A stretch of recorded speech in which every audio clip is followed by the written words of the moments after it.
Ladies and gentlemen, the Pitchside Podcast, and the lineup is always amazing. Mauta, welcome back. Thank you very much, and thanks for inviting me back again. Yeah, Donna. Yeah, Aras later. Episode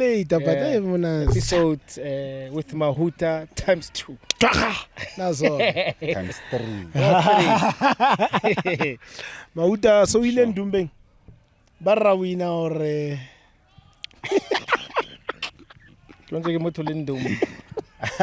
I think the coach needs to go. Something we coach. Yeah. Yeah, I think he needs to go. I can remember he once told us push back. Yeah, Ndumbeng. Yeah, I was serious. People take things serious. That's why we're not Lindung. So went to the north, and although we lost, but we had an amazing game, amazing display of African football that took place. Yeah, it was a top game. Yeah. Game from both sides. I mean, it's two top teams in Africa. You know, and I think Sundowns had a chance to come away with a positive result. Yeah.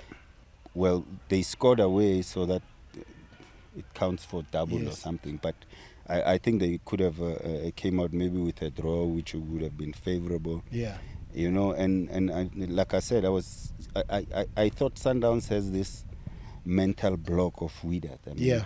considering what happened last season in the Champions League. Yeah. You know, and I think they have a chance on Sunday to rectify that, because it's just a mental thing. It's not a physical thing. It's, you know, it's something that they can overcome, and now they have a chance to do that on Sunday. Yeah. Teko, I mean, we at some stage had this similar thing with Al Ahly. Yeah. And we finally got to a stage where we are very comfortable in playing Al Ahly. We're very comfortable in knowing we can give them 5, we can come away with a result. What is it going to take for us to get into a very similar position with Wydad? I think it's just win this thing, man. Yeah. You know, if because then your stress level becomes less, because now you've won them. Yeah. In the final, they get to see you lifting the trophy, and you're looking forward to see them again in the Champions League. I think we're just stuck in that thing here, Wydad, because of whenever we're seeing Wydad, it's either they knock us out. There's always like those technicalities. Yes. You look at also the way we lost in last season. I mean, they didn't score. Yeah. You know, so it becomes like a big game, like Mashego said, like it becomes a big mental game. Yeah. But then again, it becomes a true test to our coach, to the players themselves, as to. Now we've overcome the Al Ahly issue, but also to remember Al Ahly issue took us how many years to overcome. So now we're looking forward to play Al Ahly. And Al Ahly on the other side, they're like, we don't want to play you.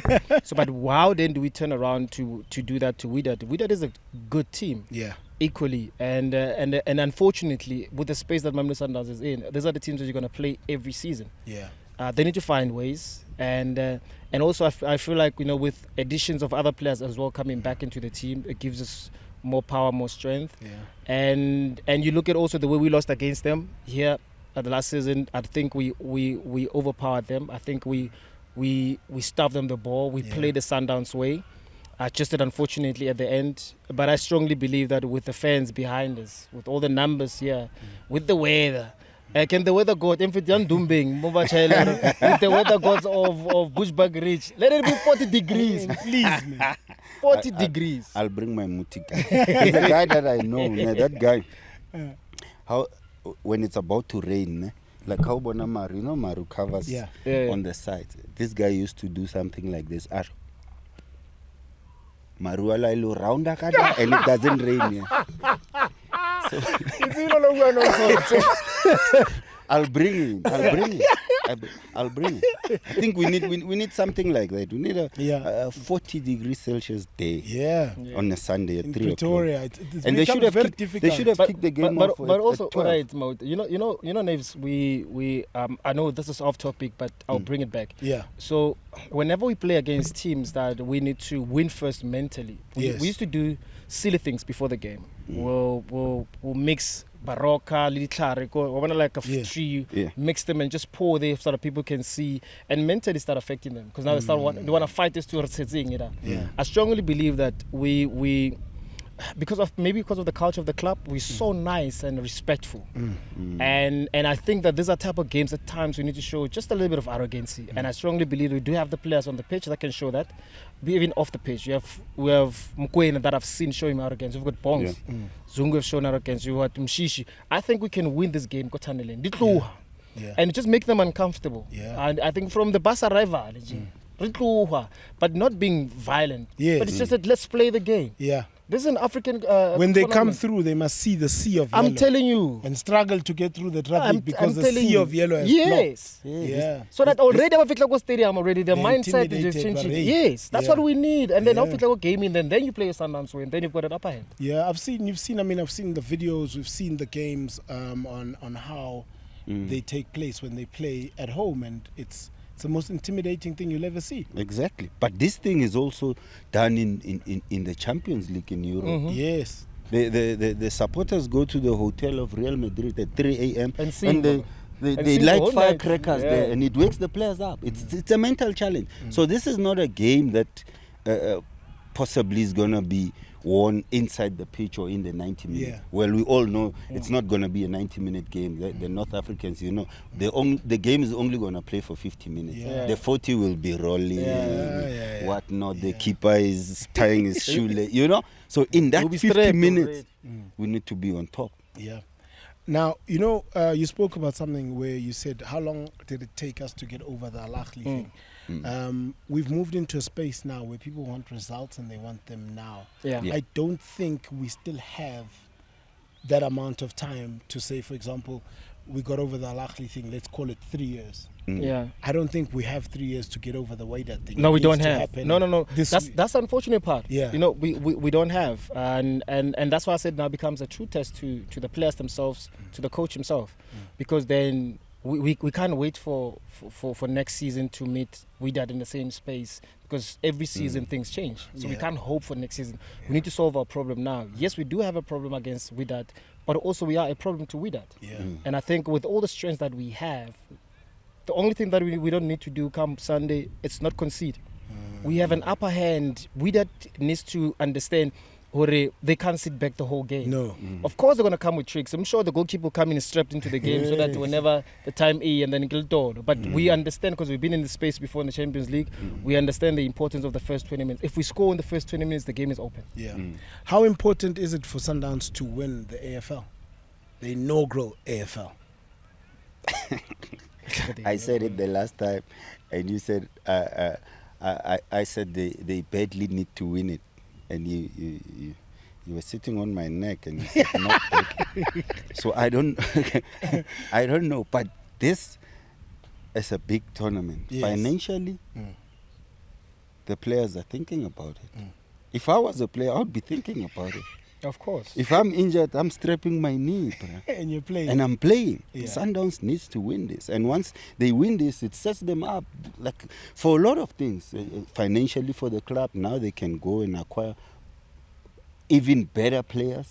It's and for the players, the money, it's a very, very, very big opportunity for this club. Mauta, how important was money when you were playing? Yes, you're getting your salary. But for example, there's bonuses and as you're saying, you're thinking about the money, Yoguti. If we win this thing, they might say split it amongst yourselves. That question don't be scared. I really need you to be honest. I'm not. That question doesn't have one answer. Okay. But I need your answer. Yes, I'm going to give you my answer. Yes. I like money. I live for money. Money does everything for everyone. Okay. Do you want money? Me? No. You don't? More money, more problems. There's nothing like that. I swear to you. What? More money, more problems? Where? I swear to you. I want money. Give me money. I played football for money. I played football for money. I want money. I want to liberate myself. I want to liberate my family. I want to help where I can. Of course. That's what it's about. And I think the players are thinking of that. They need to win this for the money as well. You can't play football and say, you are nice. No, there's not an NGO. No. Come on. I need to eat and I need to drive a nice car. I need to stay in a nice house. Watch DSTV. I can't watch DSTV compact. I need the full bouquet. That costs money. Money is, for me, money is everything. And I was to like, it reminds me of when we were, like the question that you asked, when we were still playing. It wasn't a taboo topic or conversation in the dressing room. We understood what we were playing for. Yes. And the emphasis, because now if Mahuta is starting, we know that Mahuta hasn't been starting the last 3 games. We need to win this game. Yeah. So we need to cover Mahuta because we need to win this game. Because by winning this game, all of us benefit. Yeah. And I think it's a conversation that we don't need to shy from. And you're right by saying, okay, Mahuta Kbatla, honest opinion. It's a conversation that we need to speak about. Yeah. Money is very important for the players. And whenever you have an opportunity to make more, make more. Yes. Because once that opportunity is gone, there's no other opportunities for you to make more. There's no coming back. Yeah. You understand? So you're in a space where you're able to make more. And I think from the club perspective, to win this, not only just the benefits of the money, it sets a tone, a different tone to the continent. Yeah. Yes. Now we're becoming what Al Ahly has been in so many years in Africa. Yes. We need to be the number 1 team in Africa. Yes. When people start speaking about African football, Sundowns should be in that conversation. Yeah. I think it's very important what you have said, because the only way to reach that level is to win the trophies. We need to beat them. And have money. Hey, you Konje. Yeah, but I'm just saying, and have money. Yeah. Because, like, bluntly speaking, and if we are being honest, and honest with ourselves, Teko will know. You will never make enough money in South Africa to retire on. No, never. Football-wise. Okay. Never. So what does that say?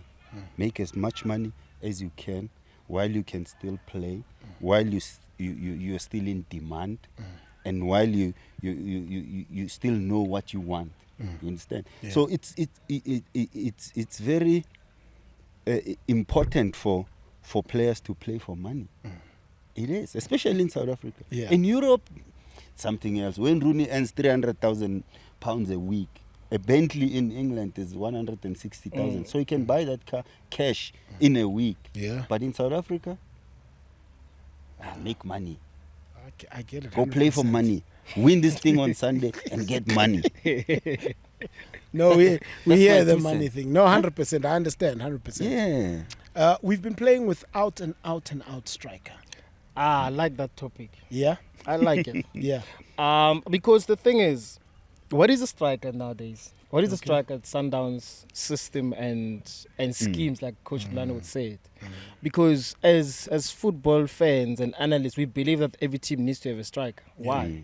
We believe that every team needs to have a number 10. But you look at the system, how the system is. And we honestly sometimes feel like we need a number 9. What is a number 9? We don't need, in certain games, for instance, if you're playing with a team maybe that's defending very, very low and they're not moving there, what do you need a striker for? So you need people that will move around to create spaces by just moving opponents around. So sometimes it's Sundowns, and I understand those who are. So I'm just educating those ones. Yes. Who are looking at Sundowns and thinking that Sundowns is a team that needs a striker. No. We do want a striker, of course. Yes. There's games that we need a striker. But also, it's also very nice to have a striker that is versatile to play at times as a false 9. Yeah. At times as a 10. Not because you need a target man. Sundowns is not a team you target. The last time we had a target man, that was a long time ago. Okay. So now this comes back to how Sundowns plays. Sundowns plays in schemes. At times you see 3 10s in the midfield. Yeah. Where you see Allende maybe playing a little high up the pitch. You see Mshishi, now Mayema, they become the line of 3 or a box of 4. Yeah. They're playing in triangles. At times you don't see all those things. Sometimes when Masego, now Sundowns becomes a different form. Because now you're using wingers now with speed and 1v1 situation. So it just depends. But I'm just saying, for those who think that Mamelodi Sundowns, they didn't win the game against Wydad because we don't have a striker. Because I could hear even the commentator himself. Yes, 100%. I could hear the commentator himself. So he, respectfully so, he doesn't know what he's talking about. There's so many games that Mamelodi Sundowns have won without Peter Shalilile, without an out-and-out striker. And even Ribeiro.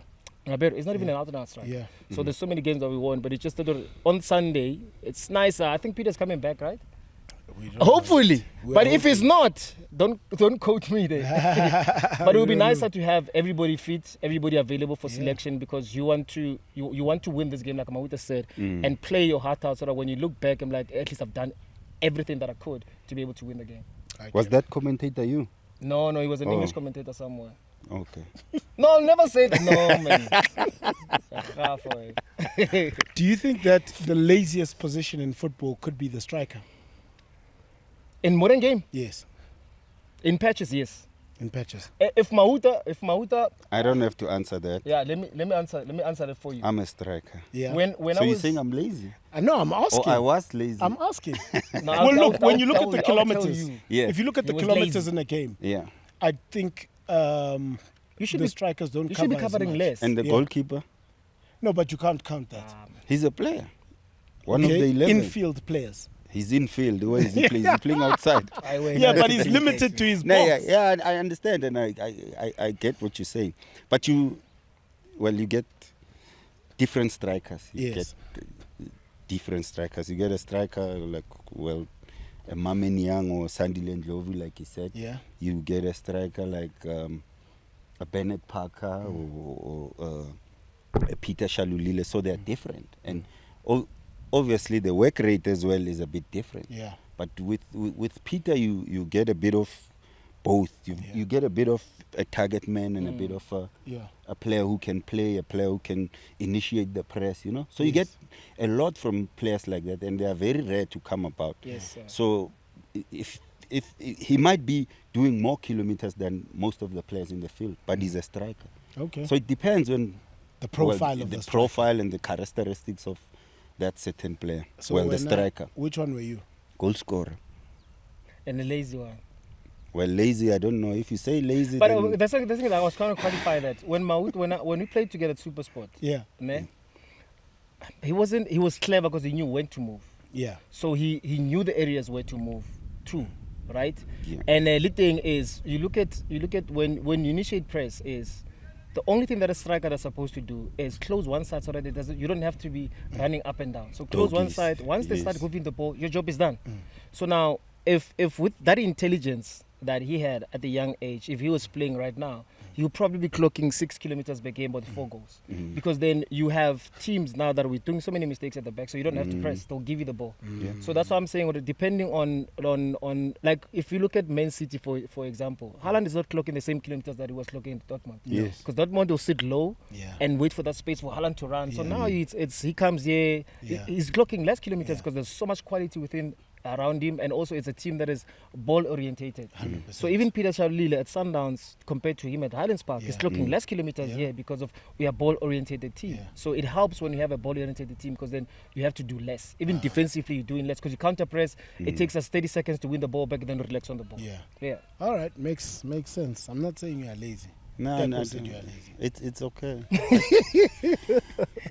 I've had that before, and I've tried so many times to explain that, but That you were smart. You weren't being lazy. Yeah, I know. You're working smart. He was working smart. I once told this guy who said something like this, that you look lazy and whatnot, and I think it was here. Yeah. I remember there was a season where we were asked, I think we were put in a meeting to outline our goals for the season and whatnot, and I think this thing came up from one of the guys in management. He's like, no, but you are lazy and whatnot, and I was like, oh, okay.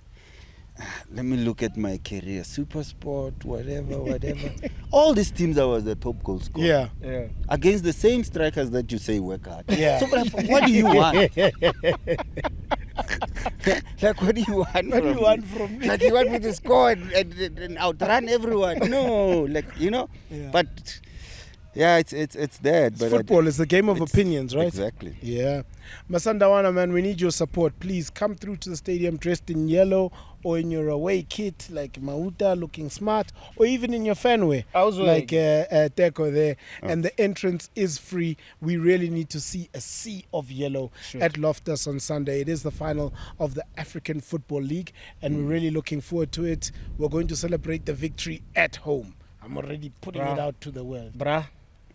But it just also reminds me of the day after we won the Champions League. We were so far away from home. It never felt like we won Champions League. Yeah. Now we are home. I remember it like, I mean, we're in the hotel. Hey, we couldn't go We anywhere. couldn't go anywhere. And ice cube.